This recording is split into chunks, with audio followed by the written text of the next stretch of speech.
Welcome, all sins and commandments alike. This is Griever, your host as always, bringing you guys the latest episode of Nanatsu no Taizai's latest season called Revival of the Commandments. This is episode 8, and it is not the actual latest episode. In fact, I think I'm 3 or 4 episodes behind by now. And I don't have much of an excuse. The fiance was here, but I still managed to get my manga reviews out. She's been gone for over a week, and I've just been slack, guys. I've been lazy. I've just been, slouching on the couch, playing video games, that kind of stuff, so I apologize for that, but let's try to knock off a few reviews this week and see where we get. So that being said, guys, thanks for being patient with me, and let's get underway with the review.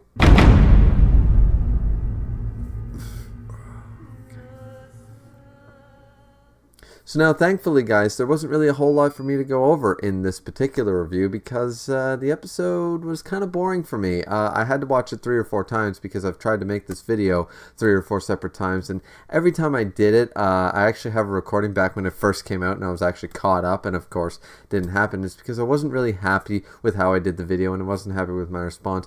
The first video was almost 30 minutes, so I droned on way too long. Next one I made, I didn't like it. Just a bunch of stuff happened. So I'm going to try to keep this one short and sweet because really there's not a whole lot to go over. Deanne, of course, has left the kingdom, and the 7 deadly sins are chasing her. Now, what happens here is a confrontation and the reintroduction of the character we met in the last episode, Matrona. Deanne is, of course, running towards the Giants Clan, but of course that is towards Edinburgh, where the 10 Commandments are. Now, Galen senses her approach and realizes, okay, that's one of the energies, that's one of the powers that I destroyed. That's one of the people I killed. I can tell the unique energy signature, and so he flies off. And now Speed also goes after him, but that happens a little later. Now, Deanne, of course, does not recognize it. And the one thing that I find interesting about this episode, and I also did in the manga, was the fact that commandments, once again, there are workarounds. There are workarounds to the commandments. The commandments are absolute. Of course they are. Of course. If you do not, follow the rules, if you do not do it exactly as the commandment says, there is a repercussion for that. The commandments are an absolute power from the Demon King. Fine, dandy. However, Deanne has lost her memory. A forced lost memory. It's not even something like hitting your head on a rock and being a little confused, like a concussion or something. No. Lost World. Gother used Lost World on Deanne. So now, what transpires is the fact that she can blatantly lie about what just happened in front of the Commandment of Truth himself and not turn to stone and not be petrified. That is kind of interesting because that begs the question, what are the other workarounds? Like the Commandment of Truth is rather simple. You can't lie. It's very simple, whereas the other commandments are a little more complex, as we'll see later down the line. But this begs the question, is there other workarounds? Because she honestly, once again, maybe that's the workaround, she honestly couldn't remember, so she's telling the honest truth as far as she knows. It's kind of like one of those people, I guess, once again, if you had all those secrets locked in your brain in all those sci-fi movies or stuff, and until a password or safe word is said, something to trigger you to activate your initiate program, like some sort of cyborg android thing, then you don't actually know. If you're a sleeper agent in that regard or something, maybe that would be a workaround. I'm not sure, but I do like the fact that they do represent very early on that a commandment can be worked around and not necessarily affected by it. So, of course, she starts attacking and stuff. She's very scared and very frightened of these people. Speed, of course, shows up and goes, oh, well, what's going on here, sort of thing. And Speed actually what happens here is Matrona actually saves Deanne, and we're like, okay, how did Matrona survive? We don't get that information, but she seems to be able to tank a couple of commandments pretty significantly. Now, Speed attacks with Purgatory Bird, attacks the traveling companions of Meliodas on Mama Hawk because he can sense a very powerful signature, very reminiscent of Meliodas, and decides to attack because they're all very skeptical of the fact that Galen was able to kill Meliodas so easily. They don't really believe it. They can't see it happening. Of course, they don't know what's been going on. They've been trapped in the coffin of eternal darkness this whole time, so they don't really know what's been happening as far as Meliodas is concerned, or anything else for that matter. Now, once the Purgatory Bird tries to chase them and attack them, and Mama Hawk is running away and stuff, Meliodas realizes he only has one choice. Merlin's out of the picture. No one else can take this attack from a Ten Commandment, so he's going to have to use full counter and reveal himself to be alive. That's when Neo-Demon, anyone? This is very reminiscent of Toriko for me, because the Neo-Demon ate everything, and usually in Toriko everyone eats everything. So, but Mama Hawk ate an attack called the Purgatory Bird. It was a big bird of flame, magical energy of flame. Kind of reminds me of the Zanpakuto, the Emilian Zanpakuto from Bleach. What was that? The Soyaku. Yeah, something like that. And which was lackluster, but we're not going to talk about him. So this kind of begs the question about the theory about Mama Hawk being the mother of chaos or some sort of deity outside of the supreme deity and the demon king, but more on the level of balance, like a mother nature figure. I prescribe to the fact that she's not actually an element of chaos, because there hasn't been enough evidence to suggest the whole chaos thing. There's enough chaos going around, though that might be, part of the plan. She doesn't actually have to do anything. I like to think that she's more of a, she's not a turmoil spirit like balance versus, or balance, order versus chaos and corruption. I don't prescribe to that. Mama Hawk to me seems more like a mother nature, a power of nature. If you want to give her some sort of deity status, something on the level or a sub-level of a deity in this series, I would give her, I'd prescribe to a mother nature theory rather than a theory of that magnitude. But that being said, guys, I don't want to go too deep into theories in this, because of course the manga is way further ahead, and for you anime only watchers, though I know you're probably only a few, I really don't want to, I let slip things a few times, and I really don't want to let too much slip when I do these reviews, so we'll just move on from that. Basically, Matrona and Diane get away, though Matrona is injured and is only able to stave off the Ten Commandments for a couple of seconds, maybe a minute at best, while she runs away. She managed to bury herself underground and get out on another side of a mountain range, pretty much. But she is injured, and we don't get much more from that.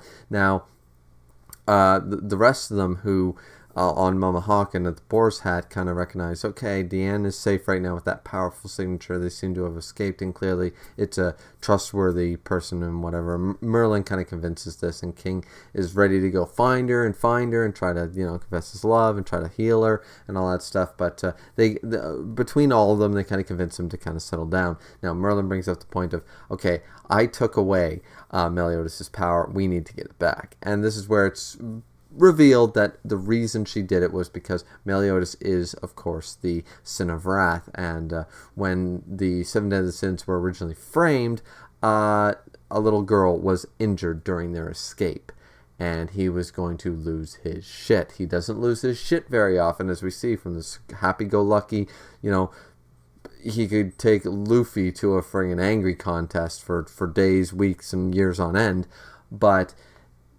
there are moments when he does lose his shit. Shit goes down. Shit goes really down. So Merlin's like, yeah, I'm not even going to take half your power. I'm going to take the majority of it. A lot of people mistranslate this, and sometimes I saw two versions of this where one of them said she took half the power. I also saw a manga translation where they said the same thing, though the official translation, I'm pretty confident in saying this, is that she took most or a majority of his power. And that is actually far more accurate for those of you who read the manga. We know about the power levels and stuff and the different scales.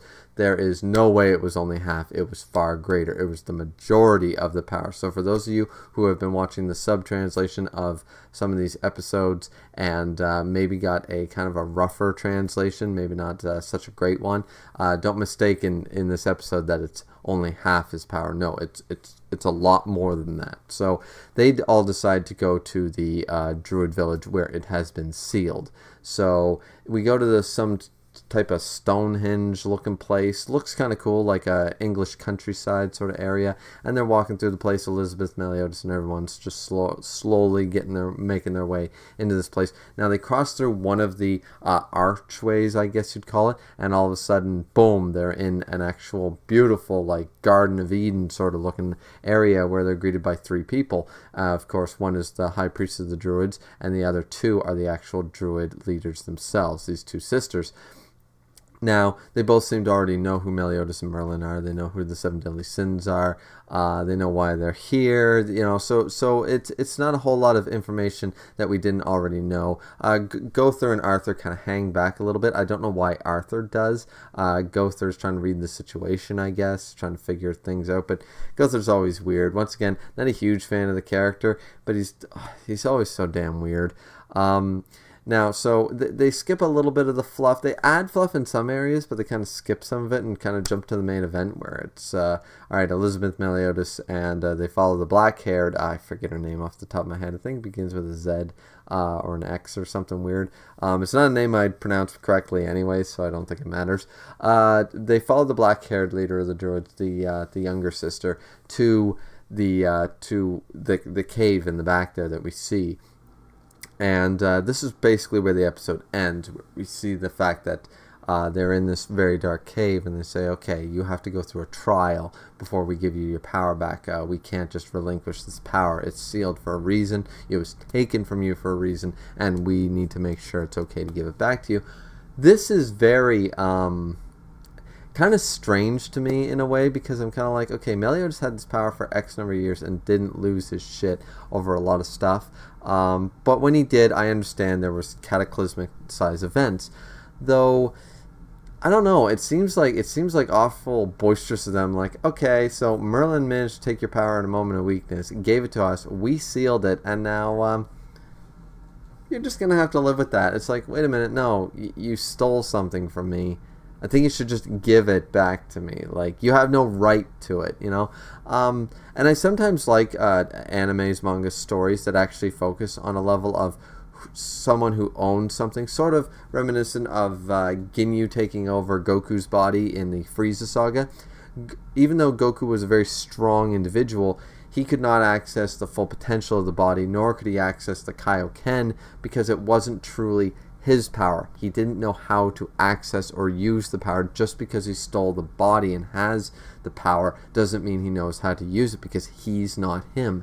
In the same sense, I like that idea of whoever truly owns something, it's theirs, you know. The swords in Bleach, can't really think of any other examples off the top of my head, guys, but I know that this has been used in other things. That you can't just steal someone's techniques. You can't just, that's another popular trope, stealing someone's techniques, a copycat, trying to, you know, but I copied it to perfection, so we'll be equal, and that person beats him by 1 point, 1 punch, all that stuff. I like that idea, and here it's not really used so much. It's like, okay, Meliodas just kind of accepts it. Like, okay, yeah, I guess I'll go through your trial to get my power back, even though it's rightfully mine and you actually backstabbed me to take it. You have no actual claim to it. It just always sat weird with me. Like, they needed an excuse to give Meliodas a massive power boost. Like, for some reason. Like, they needed to tie in the whole, okay, 10 years ago this happened with the sins and someone kind of hit me in the back of the head sort of deal. They had to tie that in for a reason, but they also had to give it a reason as to why they did it, and also they had to have this arc of getting it back, like giving him the power boost. It wouldn't be so easy to just go up and be like, okay, give it back to me. It's like, why didn't he do that before the Hendy fight? Why didn't he do that before fighting shit, can't think of that fairy's name right off the top of my head. Hellbrum. When Hellbrum was using that human knight's body and he was getting his ass kicked and he was unlocking his demon powers, but it wasn't enough. You think that he would have used went to get it then, but once again, this was just to create a plot arc and stuff, and I'm not a huge fan of it. But anyways, that's just my gripes about the episode, but that's more about the story, not the episode itself. The episode was well paced, but once again, don't care about the whole Deanne lost memory thing. We already went through that. Don't care. The last part of the episode was more entertaining, and now we see the final reveal that his trial will not be one of strength, or, strength of a different kind, I should say, or power for that matter, because he has been transformed into the past before Liz died. He is now standing there in his Danafor, in his Danafor Knight outfit, and he turns around and sees Liz saying hello to him. So now it's going to be an emotional turmoil episode 9. I'm looking forward to it, guys. I really am. I think that this one will be really well animated, and hopefully I have a lot more to say on this one. I know I briefed over the majority of this episode and just kind of ranted about the end, the results of the end of this episode, but I really just want to get this video out, as well as the fact that, once again, the majority of this didn't really interest me. I'm more interested in this trial that Meliodas is going to go under, and also the others are, spoiler alert, are supposed to go under trials as well. It's not just them. The druids are going to give them some help in training and maybe some magical power boosts and stuff like that, and see if we can clear up a few plot threads and stuff like that as well in the druid village. So looking forward to that. Like to see what happens. So that is the end of the episode review, guys. What did you think? I'm once again very sorry about the lateness of this video. Very sorry about that. But thank you guys for watching. Thank you for liking, subscribing, commenting, all that good stuff. Episode 9 review, I promise, will be out in a few more days after this one is sent out, because I really need to get on the ball with this stuff. Stay tuned for that episode 9, and also keep watching my manga reviews. They're my main source of view count right now, and I appreciate all that as well. So this has been Griever with your episode anime review of Nanatsu no Taizai's latest season, episode 8, and we will see you back here next time, Sins and Commandments. So until then, peace out.